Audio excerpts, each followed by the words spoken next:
Hello guys, I'm going to be trying to make this pretty quick. So we're going to go talk about some charts that are very important for you to know and kind of the general overview of the economy for the week. So without further ado, let's begin.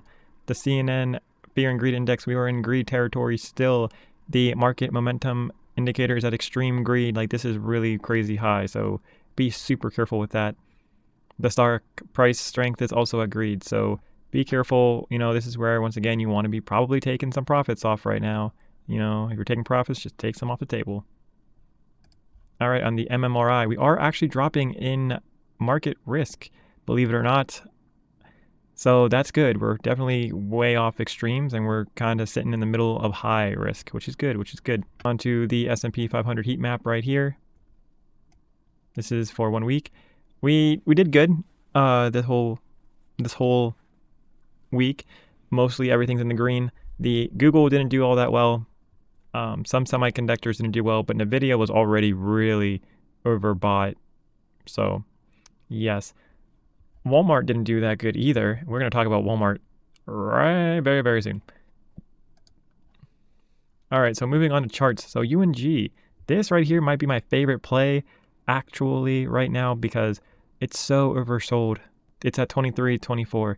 So that's very oversold. Everyone is just dumping it. And winter's coming. So, with winter coming, I feel like this is the time to go ahead and get in. And we have this doji candle right here, which I don't know if you guys can see that doji right there.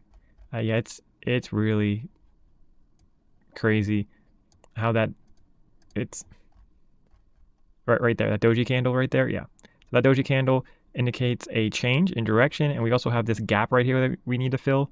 So I just feel like this UNG play is pretty good.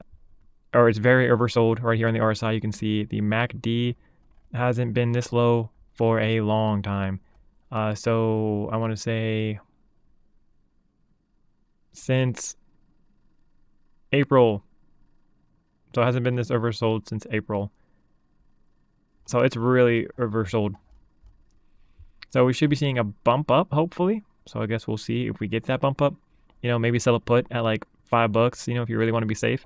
It's also a United States Natural Gas Fund. I just can't see this going bankrupt per se. But however, if you do look at this and you keep scrolling out, you can definitely see that this here it was really expensive before, like super expensive. All the way up to like $40. So, and if you go back even further, it goes up even higher. Like, look how high it is. It was up to like $2,000 back in the day. And then, it kept doing stock splits. So that's what happened with a lot of their prices with UNG. Anyways, moving on. Going to Walmart. This is important, guys. Hey, look, we just dropped below the 200-day right here. You can maybe buy what you want right here. So if you buy what you want right here and just right below it, maybe sell for $1 loss per share. That would be ideal. But yeah, be careful, guys, because we are below the 200-day by 12 cents. I actually wouldn't touch this right now, to be honest with you, because that dividend's coming up. I would just let it go. So I know I said, hey, you should go do Walmart, but you know what? All trades don't work out. And this trade, I don't think is going to work out. So I would just drop it and not do it. Also, the RSI is dropping as well, and the MACD is weakening as well. So just another reason why I would not be piling in the Walmart. I mean, once again, you can if you think that you can maintain this 200-day, because it's been above the 200-day for a while now. So it's been above the 200-day for about a year. So it's been above the 200-day for about a year now. So maybe it can keep going. Who knows? All right, on to Verizon. Our play on Verizon went amazing. We're all the way up here in the green, though, so that's overbought. Yeah, I know people hold this for the dividend. I totally get that. The dividend's great, but I feel like I sold mine. Essentially, mine's going to be sold because my calls were at like $36 or whatever, like right above this line where I thought it was going to bounce off in that 200-day I thought it was going to bounce off of. It did not, so I'm probably just going to have to end up selling my Verizon at $36. So yeah, that's how that's working for me. You guys, I can't justify holding it at $38.50. That's way overbought if you ask me. SILJ also very overbought. Look at that, 82.86.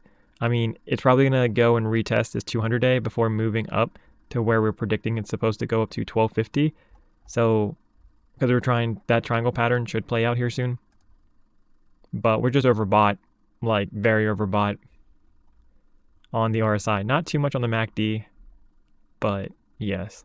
I guess we'll see what happens with SILJ, because the reason why I bring up SILJ is because it's, you know, older brother or grandfather gold.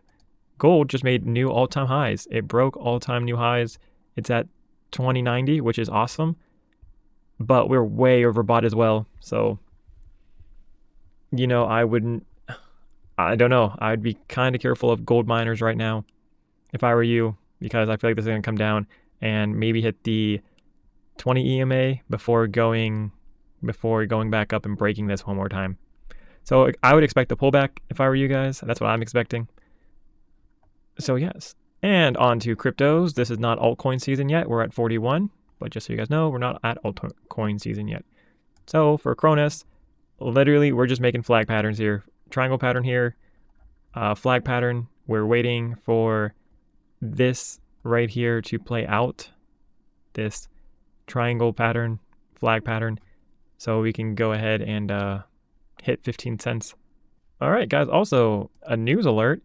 BitREX Global, effective Monday, 4th December, all trading activity on BitREX Global will be terminated. Just so you guys know that. Breaking news right there. All right, and then also we have RSI very low. It's been below the 50, so that means that it could trend down more. That's typically bearish when it's below the 50. We'll see what happens with that. The MACD, it is reversing though a little bit. So we're just trying to, you know, I think we worked off a lot of steam, and I think we're going to try and start going up higher, but we're going to have to cross this yellow first, this yellow line. So, I mean, it's done it before where it hasn't went all the way to the 30 before. So I think we have a good chance of this reversing up higher. And yeah, guys, that's all I have for the day. Thank you for watching. This is a pretty short. I appreciate your time. I hope you guys have a great weekend. Bye.